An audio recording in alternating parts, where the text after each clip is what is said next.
about 10 days after 9/11, I went through the Pentagon and I saw Secretary Rumsfeld and Deputy Secretary Wolfowitz. I went downstairs just to say hello to some of the people on the Joint Staff who had used to work for me, and one of the generals called me and he said, "Sir, you got to come in. You got to come in and talk to me a second." I said, "Well, you're too busy." He said, "No." He says, "We've made the decision. We're going to war with Iraq."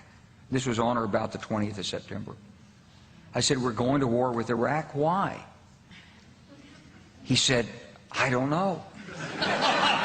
He said, "I guess they don't know what else to do."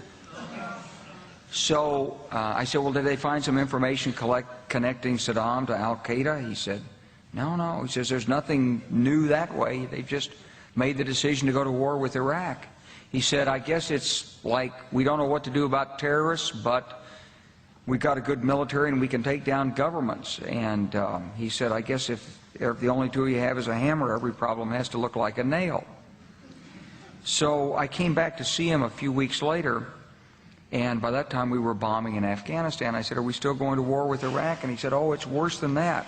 He said, he reached over on his desk, he picked up a piece of paper, and he said, I just got this down from upstairs," meaning the Secretary of Defense's office today, and he said, "This is a memo that describes how we're going to take out 7 countries in 5 years, starting with Iraq and then Syria, Lebanon, Libya, Somalia, Sudan, and finishing off Iran." The truth is about the Middle East is, had there been no oil there, it would be like Africa.